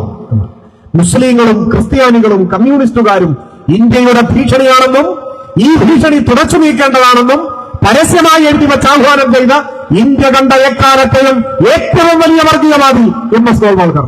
ആ വർഗീയവാദിയുടെ ജന്മശതാബ്ദി ഉദ്ഘാടനം ചെയ്യാൻ കേരളത്തിലെ RSS കമ്മിറ്റി കൂടി തീരുമാനിച്ച് ക്ഷണിച്ച നേതാവിന്റെ പേരാണ് VD സതീശൻ. ആ ക്ഷണം കേട്ട ഉടനെ ഇരു കൈയും നീട്ടി ക്ഷണം സ്വീകരിച്ച് ചില്ലിട്ട ഗോൾവാൾക്കറിന്റെ ചിത്രത്തിന്റെ മുന്നിൽ താണ വണങ്ങി വിളക്ക് കൊളുത്തി ഉദ്ഘാടനം നിർവഹിച്ച ആളാണ് കേരളത്തിന്റെ പ്രതിപക്ഷ നേതാവ്. എന്ത് പറഞ്ഞാണ് ന്യായീകരിക്കാൻ കഴിയുക? RSSന് കൊടുക്കുന്ന ഈ പിന്തുണയെ എന്ത് പറഞ്ഞ് ന്യായീകരിക്കാനാവും? പലരും ന്യായീകരിക്കുന്നത് വളരെ വിചിത്രമാണ്. ഇപ്പൊ ചർച്ച ചെയ്യപ്പെട്ടുകൊണ്ടിരിക്കുന്ന ഒരു മാധ്യമ പ്രവർത്തക ന്യായീകരിക്കുന്നത് കേട്ടു ഞാൻ. അവർ പറയാണ്, ഗോൾവാൾക്കറിന്റെ ചിത്രത്തിന്റെ മുന്നിൽ വിളക്ക് കൊളുത്തി എന്നൊന്നും പറയുന്നത് ശരിയല്ല, കൊളുത്തിയ വിളക്കിന്റെ പുറകിൽ ഒരു ചിത്രം ഉണ്ടായിരുന്നു, അത്രേ ഉള്ളൂ എന്നാണ് പറഞ്ഞത്. ഈ നിലവാരത്തിലാണ് കോൺഗ്രസിനെ ന്യായീകരിക്കുന്നവരുടെ വാദഗതി എന്ന് നമ്മൾ ഓർക്കുന്നു. ഇതാണ് നിലവാരം. അതുകൊണ്ട് ഒരു മറുപടിയിലേക്ക് ഞാൻ കടക്കുന്നില്ല. പറഞ്ഞു വന്നത്, ഒരു തെരഞ്ഞെടുപ്പ് ജയിക്കാൻ ഇത്തരത്തിലുള്ള കൊടിയ വർഗീയവാദികളുമായി കൂട്ടിവരുന്നു. ഈ കൊല്ലത്തെ പ്രത്യേകത ഇത് ഏകപക്ഷീയമല്ല. കോൺഗ്രസിന്റെ ഒരു കൈ RSSന്റെ തോളിൽ, മറുകൈ ജമാഅത്തെ ഇസ്ലാമിയുടെ തോളിലാണ്. ജമാഅത്തെ ഇസ്ലാമിയുടെ രണ്ടു കൂട്ടരുടെയും മുദ്രാവാക്യം മതരാഷ്ട്രവാദമാണ്. ഒരേ സമയം RSSുമായും ജമാഅത്തെ ഇസ്ലാമിയുമായും കൂട്ടുചേർന്ന് അങ്ങനെയെങ്കിലും കേരളത്തിൽ ഇടതുപക്ഷത്തെ തോൽപ്പിക്കണം എന്നതാണ് ആലോചന. ആ ഹീനമായ രാഷ്ട്രീയ അവിശുദ്ധ ബാന്ധവങ്ങൾക്ക് സാക്ഷ്യം വഹിക്കേണ്ടി വന്ന തെരഞ്ഞെടുപ്പാണ് ഈ തെരഞ്ഞെടുപ്പ്. പക്ഷേ വോട്ട് ചെയ്യുന്ന സാധാരണക്കാരായ മനുഷ്യർ ഏതെങ്കിലും വർഗീയവാദികളുടെ വിദ്വേഷാഹ്വാനങ്ങളുടെ മുന്നിൽ ഓച്ഛാനിച്ചു നിൽക്കുന്നവരല്ല. സ്വാഭാവികമായി വോട്ട് ചെയ്യുന്ന മനുഷ്യരുടെ മനസ്സിലുണ്ടാവുന്ന ചിന്ത എന്തായിരിക്കും? ഒന്ന് പെൻഷൻ മുടങ്ങരുത് എന്ന് തന്നെയാണ്. പെൻഷൻ മുടങ്ങാൻ പാടില്ല, ശമ്പളം മുടങ്ങരുത്, ട്രഷറി കൂട്ടരുത്, സ്കൂള് കൂട്ടരുത്, ആശുപത്രി അവതാളത്തിലാവരുത്, വീണ്ടും പവർക്കെട്ടുണ്ടാവരുത്, ഈ നാട് നശിച്ചു പോകരുതെന്നേ സാധാരണ മനുഷ്യർ ആഗ്രഹിക്കുന്നു എന്ന കാര്യത്തിൽ ഒരു സംശയവുമില്ല.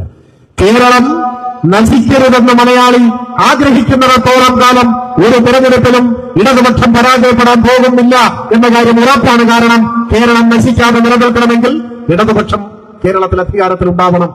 കേരളത്തിൽ ഇടതുപക്ഷം അധികാരത്തിലില്ലാത്ത ഒരു കാലം വന്നാൽ ഈ തെരഞ്ഞെടുപ്പിലെന്നല്ല, ഏത് തെരഞ്ഞെടുപ്പ് കഴിഞ്ഞാലും, ഏത് നിയമസഭാ തെരഞ്ഞെടുപ്പ് കഴിഞ്ഞാലും കേരളത്തിന്റെ രാഷ്ട്രീയ അധികാരത്തിൽ നിന്ന് ഇടതുപക്ഷമെന്ന് മാറി നിൽക്കേണ്ടി വന്നാൽ അന്ന് കേരളത്തിന്റെ തകർച്ച ആരംഭിക്കും.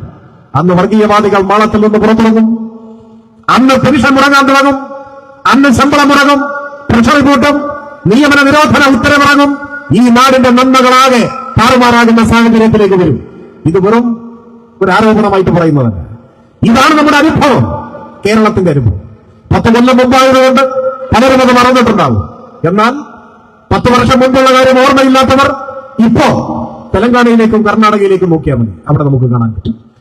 എല്ലാ നയങ്ങളിലും ബിജെപിയെ കോപ്പിയടിക്കുന്ന കോൺഗ്രസിനെ കാണാൻ പറ്റും, ജനവിരുദ്ധ കോർപ്പറേറ്റ് നയങ്ങൾ സ്വീകരിക്കുന്നവരെ കാണാൻ പറ്റും. അതിന്റെ ഭാഗമായി നരകയാതന അനുഭവിക്കുന്ന മനുഷ്യരെയും നമുക്ക് കാണാൻ പറ്റും. ഇപ്പൊ നമ്മുടെ രാജ്യത്ത് സംഘപരിവാർ നേതൃത്വത്തിലുള്ള ഒരു ഭരണ സംവിധാനം 2014 മുതൽ ഒരു വ്യാഴവട്ടക്കാലമായി അധികാരത്തിലിരിക്കുകയാണ്. ഇന്ത്യ പോലെ ഒരു മതനിരപേക്ഷ അടിത്തറയുള്ള രാജ്യത്തിന് ഭൂഷണമായിട്ടുള്ള കാര്യമാണോ ഇത്? പക്ഷെ ആരാണ് ഇതിന്റെ ഉത്തരവാദി? ബിജെപി ഇന്ത്യയിൽ രാഷ്ട്രീയ അധികാരത്തിലേക്ക് വരാൻ തന്നെയുള്ള ഏറ്റവും പ്രധാനപ്പെട്ട കാരണം കോൺഗ്രസിന്റെ അഴിമതിയായിരുന്നു. അതെല്ലാവർക്കും അറിയുന്ന ഒരു കാര്യമാണ്, ഞാൻ വിശദീകരിക്കുന്നില്ല. 2G സ്പെക്ട്രമായാലും ആദർശ ഫ്ലാറ്റ് വിപ്ലവമായാലും കോമൺവെൽത്ത് ഗെയിംസ് ആയാലും അങ്ങനെ എണ്ണിയാലൊടുങ്ങാത്ത അഴിമതികൾ ഈ നാടിന്റെ തെരുവുകളാകെ ചർച്ച ചെയ്യപ്പെട്ട ഒരു ഘട്ടത്തിലാണ് അധികാരത്തിൽ നിന്ന് മോഷ്ടാക്കളെ അകറ്റി നിർത്തുക എന്ന നിലയിൽ ഇന്ത്യയിലെ ജനങ്ങൾ ഒരു തീരുമാനമെടുത്തപ്പോൾ അതിന്റെ ആനുകൂല്യത്തിലാണ് ബിജെപി ആദ്യമായിട്ടല്ല ഇപ്പോ തുടർച്ചയായ അധികാരത്തിലേക്ക് വന്നത്. എന്നാൽ അതിനെതിരെ മതനിരപേക്ഷ ചേരിയെ ശരിയാമെന്ന് നയിക്കാനുള്ള ഉത്തരവാദിത്വം കോൺഗ്രസിന് ഏറ്റെടുക്കാൻ കഴിയുന്നുണ്ട്. ഇന്ത്യയിൽ പ്രതിപക്ഷത്തെ നയിക്കുന്നത് കോൺഗ്രസ് ആണെന്നല്ലേ വയ്പ്? എങ്ങനെയൊക്കെയാണ് നയിച്ചുകൊണ്ടിരിക്കുന്നത്? ഇന്ത്യയിലെ മതനിരപേക്ഷ പ്രാദേശിക ജനാധിപത്യ പാർട്ടികളെല്ലാം ഒന്നു ചേർന്നുള്ള ഒരു കൂട്ടായ്മ ഇന്ത്യ എന്ന പേരിൽ നിലനിൽക്കുന്നില്ലേ? അതൊരു സഖ്യമല്ല. പേരിൽ അലയൻസ് എന്ന വാക്കുണ്ടെങ്കിലും ഒരു മുന്നണിയുടെ സ്വഭാവമല്ല, ഒരു കൂട്ടായ്മ, വിശാലമായ ഒരു പ്ലാറ്റ്ഫോമാണ്. യഥാർത്ഥത്തിൽ അതിന് നേതൃത്വം കൊടുക്കാൻ നിയോഗിക്കപ്പെട്ടവരെന്ന നിലയിൽ കോൺഗ്രസ് അതിന്റെ നേതാവ് രാഹുൽ ഗാന്ധിക്കുമെല്ലാം പ്രത്യേകമായ ഉത്തരവാദിത്വമുണ്ട്. ആ ഉത്തരവാദിത്വമാണോ നിർവഹിക്കുന്നത്? ഈ കേരളത്തിൽ വന്ന് രാഹുൽ ഗാന്ധി നടത്തിയ പ്രസംഗം എന്തായിരുന്നു? ഒരു നിയമസഭാ തെരഞ്ഞെടുപ്പിൽ കേരളത്തിൽ കോൺഗ്രസിന്റെ പ്രചരണത്തിന് വരുമ്പോ ആ നിലവാരത്തിനും ഔന്നത്യത്തിനുമുള്ള വാക്കാണോ അദ്ദേഹം പറഞ്ഞത്? കോൺഗ്രസിന്റെ ഒരു മണ്ഡലം പ്രസിഡന്റിനേക്കാൾ തരം താഴ്ന്ന നിലയിലാണ് രാഹുൽ ഗാന്ധിയുടെ ഓരോ പ്രസംഗവും ഉണ്ടായത്. അല്ലെങ്കിൽ തന്നെ നമുക്കറിയാം, ഇന്ത്യ കൂട്ടായ്മയ്ക്ക് നേതൃത്വം കൊടുക്കുന്ന കോൺഗ്രസിന്റെ ദേശീയ നേതാവെന്നറിയപ്പെടുന്ന രാഹുൽ ഗാന്ധി പാർലമെന്റിലേക്ക് മത്സരിക്കാൻ തിരഞ്ഞെടുത്ത മണ്ഡലം ഏതായിരുന്നു? ഏറ്റുമുട്ടേണ്ടത് സംഘപരിവാറുമായാണ്. നരേന്ദ്രമോദി നേതൃത്വം കൊടുക്കുന്ന ബിജെപിയുമായി നേർക്കുനേർ ഏറ്റുമുട്ടുന്നതിന് നേതൃത്വം കൊടുക്കേണ്ട നേതാവ് ബിജെപിക്ക് കെട്ടിവെച്ച കാശ് കിട്ടാത്ത ഒരു മണ്ഡലം തേടി 2000 കിലോമീറ്റർ യാത്ര ചെയ്ത് വയനാട്ടിൽ വന്ന് മത്സരിച്ചു. നിങ്ങൾ ആലോചിച്ചു നോക്ക്. യുദ്ധഭൂമിയിൽ നിന്ന് പടനായകൻ പിന്തിരിഞ്ഞോടി ഒരു കാലാളോട് പോലും ഏറ്റുമുട്ടാൻ ഞാനില്ല എന്ന നിലയിൽ ബിജെപി ഇന്ത്യയിൽ ഏറ്റവും ദുർബലമായ കേരളത്തിൽ അവർക്ക് കെട്ടിവെച്ച കാശ് കിട്ടാത്ത സ്ഥലത്ത് നിന്നിട്ടാണ് മത്സരിച്ചത്. ആര്? ബിജെപി വിരുദ്ധ പോരാട്ടത്തിന്റെ നായകൻ. ഇതിനേക്കാൾ വലിയ ജാള്യത ഉണ്ടാക്കേണ്ട ഒരു സാഹചര്യം വേറെ ഏതെങ്കിലും നേതാവിനുണ്ടായിട്ടുണ്ടോ? ജാള്യത ഉണ്ടാവേണ്ട ഒരു സാഹചര്യം ആ കേരളത്തിൽ വന്നാണ് ഇന്ത്യ കൂട്ടായ്മയുടെ ഭാഗമായി നിൽക്കുന്ന സംഘപരിവാർ ധ്വംസനങ്ങൾക്കെതിരെ, സംഘപരിവാറിന്റെ നേതൃത്വത്തിലുള്ള ജനാധിപത്യ ധ്വംസനത്തിനെതിരെ ഏറ്റവും കരുത്തുറ്റ നിലപാട് സ്വീകരിക്കുന്ന LDF-നെതിരായിട്ടാണ് യാതൊരു ഉത്തരവാദിത്വമില്ല തരം താഴ്ന്ന പ്രസംഗം, പരാമർശം നടത്തിയത്. പക്ഷേ ആ പ്രസംഗം കേട്ടുമ്പോൾ ഇടതുപക്ഷത്തിന്റെ പ്രഖ്യാപിതമായ നിലപാടിൽ നിന്ന് നമ്മൾ പുറകോട്ട് പോവില്ല. നാം ഇന്ത്യ കൂട്ടായ്മയുടെ ഭാഗമായി നിന്ന് തന്നെ ഇന്ത്യയിലെ വർഗീയ വെല്ലുവിളിക്കെതിരെ, വർഗീയ ഭീഷണിക്കെതിരെ നിലപാട് സ്വീകരിക്കും. എന്നാൽ എല്ലാവരും അങ്ങനെ ആയിക്കൊള്ളുന്നില്ല. അതാണിപ്പോ ബംഗാളിൽ നിന്ന് കേൾക്കുന്നത്. ഇതേ നിലവാരമില്ലായ്മ ബംഗാളിൽ പോയി കാണിച്ചു. അവിടെ ബംഗാളിലെ തെരഞ്ഞെടുപ്പ് പ്രചരണത്തിന്റെ ഭാഗമായി കേരളത്തിൽ നടത്തിയതുപോലെ തരം താഴ്ന്നതും ഉത്തരവാദിത്വമില്ലാത്തതുമായ പ്രസംഗം നടത്തിയതിന്റെ ഭാഗമായി കഴിഞ്ഞ ദിവസം ഇന്ത്യ കൂട്ടായ്മയുടെ യോഗം ചേർന്നപ്പോ ഇപ്പൊ പാർലമെന്റിൽ വളരെ പ്രത്യേകതയാർന്ന ഒരു ബില്ല് ചർച്ച ചെയ്യുകയാണ്. RSSന്റെ കുടിലമായ രാഷ്ട്രീയ ഉദ്ദേശം മറച്ചു പിടിച്ചുകൊണ്ടാണ്, അതിനു വേണ്ടിയാണ് ഇപ്പോഴത്തെ ബില്ല്. അതിലേക്ക് ഞാൻ വരാം. അപ്പൊ അതിനെതിരെ പ്രതിപക്ഷമാകെ ഒന്നടങ്കം ഒറ്റക്കെട്ടായി RSSനെ തുറന്നു കാണിക്കാൻ വേണ്ടി കൈകോർക്കേണ്ട സമയമാണ്. പക്ഷെ ഇന്ത്യ കൂട്ടായ്മയുടെ യോഗത്തിൽ പങ്കെടുത്ത തൃണമൂൽ കോൺഗ്രസിന്റെ പ്രതിനിധി പറഞ്ഞു, ഞങ്ങളുടെ MP മാരൊന്നും വോട്ട് ചെയ്യാൻ വരാൻ ഉദ്ദേശിക്കുന്നില്ല. എന്താണ് കാരണം? നിങ്ങൾ നടത്തിയ വിവരക്കേട്, നിങ്ങൾ ഞങ്ങളുടെ നാട്ടിൽ വന്ന് നടത്തിയ ഇന്ത്യ കൂട്ടായ്മയെ ദുർബലപ്പെടുത്തുന്ന RSSന് വളമായി മാറുന്ന ഉത്തരവാദിത്വരഹിതമായ പ്രസ്താവന. അതുകൊണ്ട് ഞങ്ങളിപ്പോ വോട്ട് ചെയ്യാൻ വരുന്നില്ല എന്ന നിലപാട് തൃണമൂൽ കോൺഗ്രസ് സ്വീകരിക്കുകയാണ്. സത്യത്തിൽ ഇന്ത്യ കൂട്ടായ്മയിലെ 10-30ഓളം വരുന്ന രാഷ്ട്രീയ പാർട്ടികളെ പൊതുവായ ലക്ഷ്യങ്ങളുടെ അടിസ്ഥാനത്തിൽ ഒരുമിച്ച് അണിനിരത്തുന്നതിന് എന്ത് വിട്ടുവീഴ്ച വേണമെങ്കിലും ചെയ്യാൻ സന്നദ്ധമാകേണ്ട പാർട്ടിയാണ് കോൺഗ്രസ്. അവർക്കാണല്ലോ നേതൃസ്ഥാനം. അതിനു പകരം ഇന്ത്യ കൂട്ടായ്മയെ ദുർബലപ്പെടുത്തുന്നു. ഓരോ സംസ്ഥാനത്തും അതത് സംസ്ഥാനങ്ങളിൽ ഇന്ത്യ കൂട്ടായ്മയുടെ ഭാഗമായി നിൽക്കുന്ന സെക്യുലർ പാർട്ടികൾക്കെതിരായി തരം താഴ്ന്ന പരാമർശങ്ങൾ നടത്തുന്നു. അതിന്റെ ഭാഗമായി ഇന്ത്യ കൂട്ടായ്മയ്ക്ക് ദുർബലപ്പെടുകയാണ്. അതാണ് ബംഗാളിൽ നിന്നും വരുന്ന വാർത്തകൾ സൂചിപ്പിക്കുന്നത്. ഞാൻ കൂടുതൽ ദീർഘിപ്പിക്കുന്നില്ല. പറഞ്ഞു വന്നത്, ഇതിനു മുൻപും രാഹുൽ ഗാന്ധിയുടെയും മുൻപ് രാജീവ് ഗാന്ധിയുടെ കാലത്ത് RSSുമായിട്ടുള്ള ദേശീയാടിസ്ഥാനത്തിലുള്ള നീക്കുപോക്കുകൾ ശക്തമായി വന്നൊരു കാലമാണ്. 1989 തെരഞ്ഞെടുപ്പിന്റെ മുൻപിലാണ് രാജീവ് ഗാന്ധി അദ്ദേഹത്തിന്റെ ഏറ്റവും അടുത്ത വിശ്വസ്തനായിരുന്ന നാഗപ്പൂരിലെ MP ബൻവാരിലാൽ പുരോഹിതിനെ RSSന്റെ സർസംഘചാലകന്റെ അടുത്തേക്ക് പറഞ്ഞയച്ചത്. എന്തിനാണ് പറഞ്ഞയച്ചത്? 1989 തെരഞ്ഞെടുപ്പിന്റെ പശ്ചാത്തലം എന്നൊക്കെ പറഞ്ഞാൽ എല്ലാവർക്കും അറിയാം. ഇന്ത്യയെ പിടിച്ചുകുലുക്കിയ ബൊഫോഴ്സ് കുംഭകോണത്തെ കുറിച്ചുള്ള ചർച്ച നടക്കുന്ന കാലമാണ്. കോൺഗ്രസിനകത്ത് വലിയ വെല്ലുവിളികൾ ഉയർന്നു വരുന്ന കാലമാണ്. അപ്പൊ അതിനൊക്കെ ആ തെരഞ്ഞെടുപ്പിനൊക്കെ വളരെ മുമ്പ് ബൻവാരിലാൽ പുരോഹിതനെ പറഞ്ഞയക്കുകയാണ് തന്റെ വിശ്വസ്തനായ കോൺഗ്രസ് MP-യെ RSSന്റെ സർസംഘചാലകന്റെ അടുത്തേക്ക്. തെരഞ്ഞെടുപ്പിൽ ഞങ്ങളെ സഹായിക്കണം, പിന്തുണയ്ക്കണം. പകരം ബാബറി മസ്ജിദിൽ ശിലാന്യാസം നടത്താൻ അനുവാദം നൽകാം. ഇതാണ് ആ ശിലാന്യാസം നടത്താൻ RSSന് ഓഫർ വയ്ക്കുന്നത് ബൻവാരിലാൽ പുരോഹിതാണ്. അതിനെ തുടർന്നാണ് ബാബറി മസ്ജിദിനകത്ത് ശിലാന്യാസം നടന്നത്. അത് കേരളത്തിലാകെ വലിയ കോളിളക്കമുണ്ടാക്കി, വലിയ ചർച്ചാ വിഷയമായി മാറി. അന്ന് ചന്ദ്രിക എഴുതിയ വാർത്ത എനിക്ക് ഇപ്പോഴും ഓർമ്മയുണ്ട്.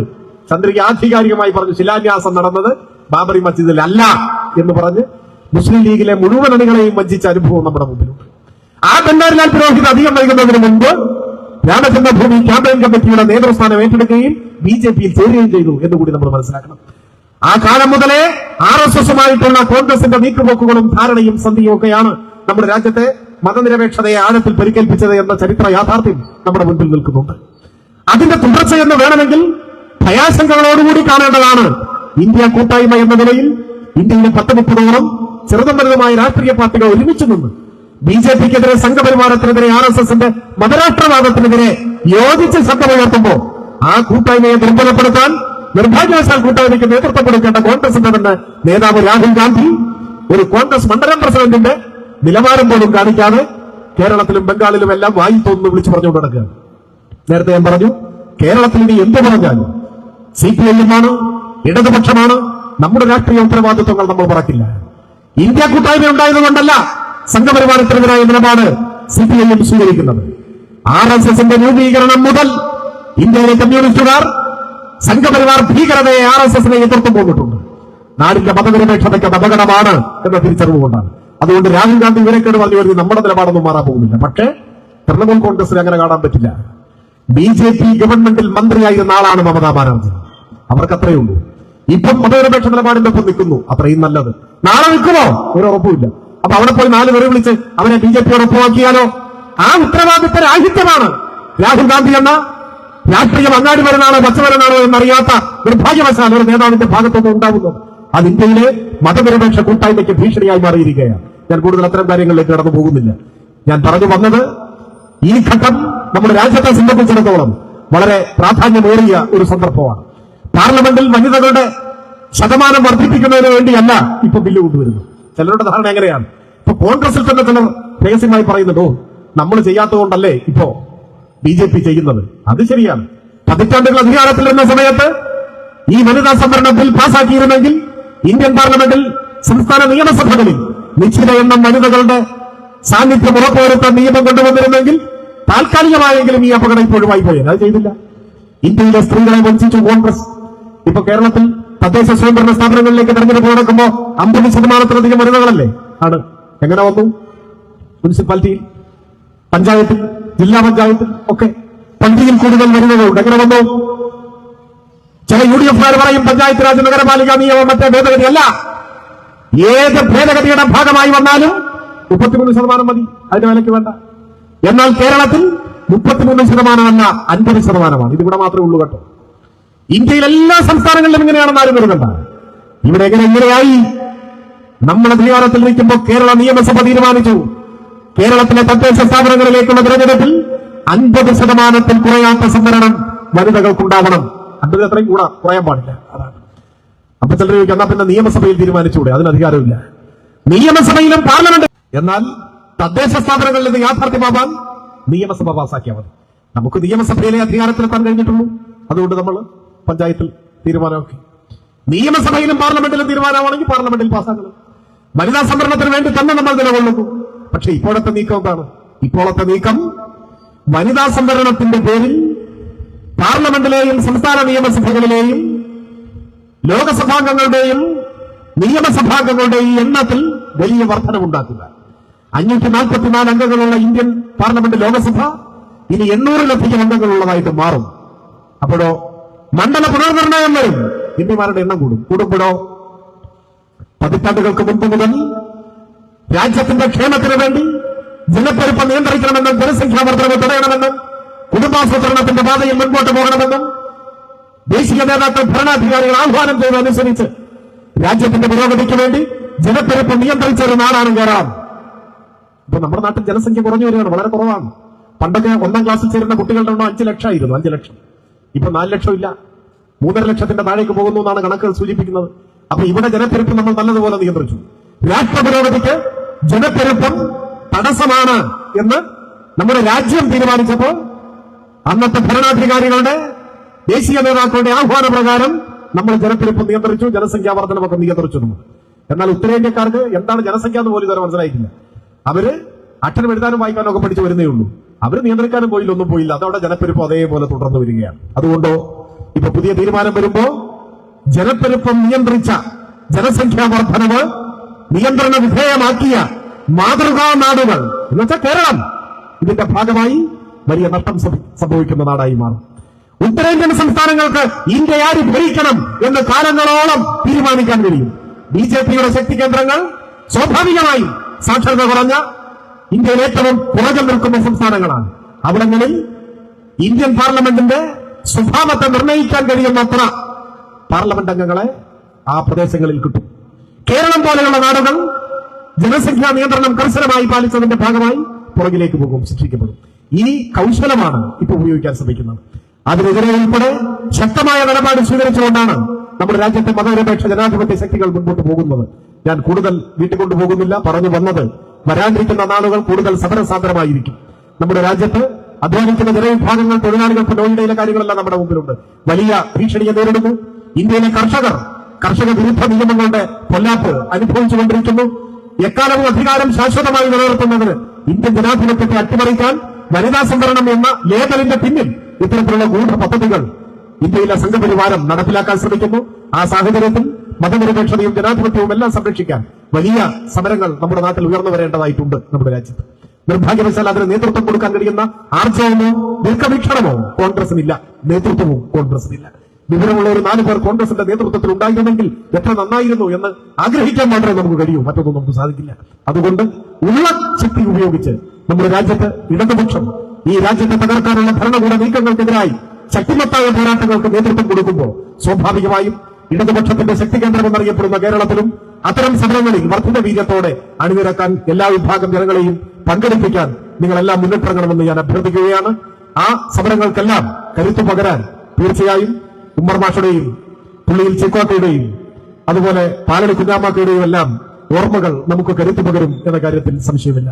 അവരുടെ എല്ലാം മരണമില്ലാത്ത ഓർമ്മകൾക്ക് മുൻപിൽ ശിരസ് കുനിച്ചുകൊണ്ട് ഞാൻ എന്റെ എളിയ വാക്കുകൾ അവസാനിപ്പിക്കുന്നു. അഭിവാദനം.